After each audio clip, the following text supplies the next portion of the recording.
Bertrand Guard, bonjour. Vous êtes journaliste au Figaro. Vous couvrez actuellement une partie d'échecs très importante qui se déroule actuellement à Moscou et qui oppose le champion du monde en titre, l'Indien Viswanathan Anand, à l'Israélien Boris Gelfand, le challenger. Les deux hommes ont déjà disputé 8 parties et sont à égalité parfaite, 4 partout. D'abord, première question, le public n'est pas forcément rompu aux règles d'échecs et à cette compétition. Comment se déroule-t-elle?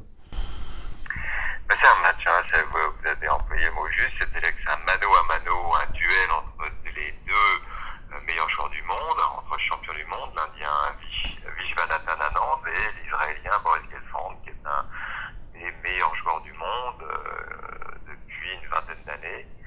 Ils sont tous les deux plus de 40 ans et Gelfand notamment il est issu du creuset de l'ex-URSS puisqu'il est d'origine biélorusse. D'accord. Pouvez-vous nous parler un petit peu de l'Indien, de ce champion du monde en titre qui aujourd'hui met sur la table son titre de champion du monde et qui se trouve, on peut dire, en difficulté? Alors en difficulté, d'abord cet Indien, c'est un des meilleurs, c'est vraiment un des plus grands champions, je dirais, des 2 dernières décennies. Et il est le champion du monde en titre. C'est un homme qui est connu pour ses qualités, je dirais, de vivacité intellectuelle. On l'appelait Lucky Anand, hein. C'était un joueur qui a une vitesse de réflexion étonnante. Et s'il est le champion aujourd'hui, c'est parce qu'il mérite ce titre.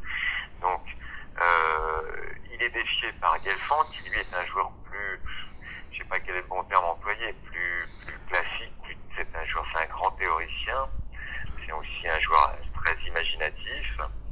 Et dire qu'il est en difficulté, on peut pas dire ça. C'est vrai que c'est Gelfand qui a ouvert le score après 6 parties nulles, très technique. Il a ouvert le score dans la 7e partie, avec effectivement, c'était son style. Il a dominé, il a empêché Anand de se libérer. Il a ouvert le score, malheureusement en tout cas pour Israël, parce que c'est la première fois qu'Israël présente un candidat au titre de champion du monde. Il a perdu la partie suivante, la 8e, de façon assez violente quand même. Mais enfin bon, en tout cas, ce qui est sûr, c'est que Anand, pour répondre à votre question, était le grand favori avant le match, et qu'au bout de 8 parties, c'est-à-dire à peu près aux 2 tiers du match, pour l'instant, ils sont toujours à égalité.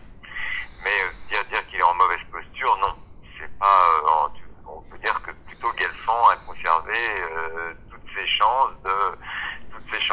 Mais il n'est pas en mauvais. Le champion du monde en titre n'est pas en mauvaise posture. Ce serait exagéré. Alors, Bertrand Guard, parlez-nous un petit peu du déroulement de ces parties d'échecs. Je crois que ce sont des parties qui durent 4 heures, qui sont chronométrées. Comment se déroule, quelle est un petit peu l'atmosphère de ces confrontations entre deux joueurs d'un tel niveau? Alors, c'est très dur, hein. C'est-à-dire qu'effectivement, comme vous dites, elles sont chronométrées. Le temps est compté depuis maintenant 150 ans. Hein. Le jeu d'échecs n'a pas été inventé hier. On joue en compétition évidemment contre l'adversaire, contre les pièces, mais on joue aussi contre le temps. Ils ont donc 2 heures de réflexion à peu près par personne, avec une pendule couplée. Et comment on travaille? En réalité, ça fait des mois et des mois qu'ils travaillent pour être au point théoriquement. Ils travaillent beaucoup sur la théorie des ouvertures, mais aussi sur la psychologie, sur la théorie des finales. Et c'est une grande pression. Alors c'est une grande pression parce que évidemment on représente son pays.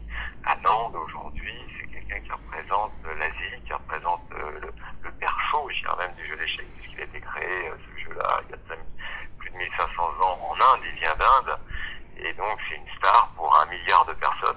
Nous on se rend pas tellement compte en Europe, ici en France, mais là-bas c'est une star. Et Gelfand, c'est évidemment le premier, non pas champion du monde juif, puisqu'il y a eu pas mal de champions du monde qui étaient de religion juive, mais il pourrait être le premier champion du monde, en tout cas le premier challenger israélien. Donc c'est pour, je pense, la communauté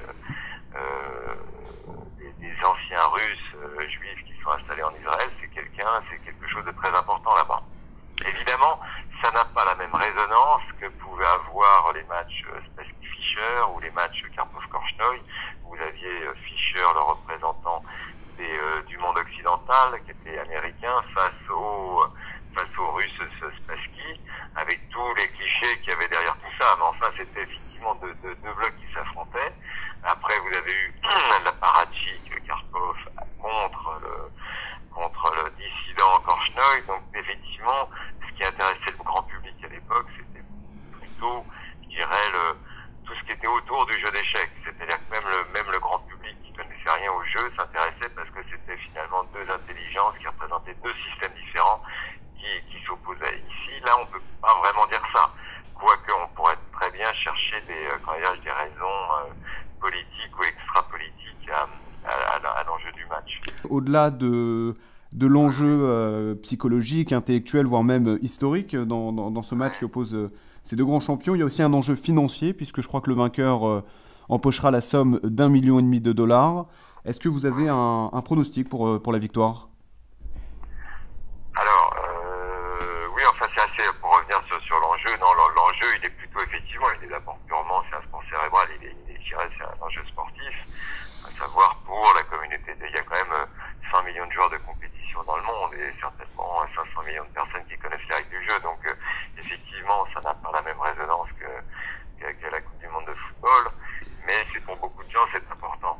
Après, effectivement, c'est assez commun, quand même, depuis maintenant 30 ou 40 ans, que le championnat du monde soit bien doté. Au fond, pour ces gens-là, ils gagnent, vous parlez d'1,5 million, je crois que c'est un peu plus, c'est pour cette vente un peu plus de 2 millions d'euros, mais les tournois d'échecs sont quand même moins bien dotés, par exemple, que la plupart des compétitions de football, de tennis, de ce que vous voulez, mais l'enjeu, encore une fois, n'est pas financier, même si c'est important pour ces joueurs-là. Maintenant, pour pouvoir répondre à votre dernière question, savoir qui est favori, je vous l'ai dit, qui est favori, c'est Anand. Il est clairement favori sur le papier.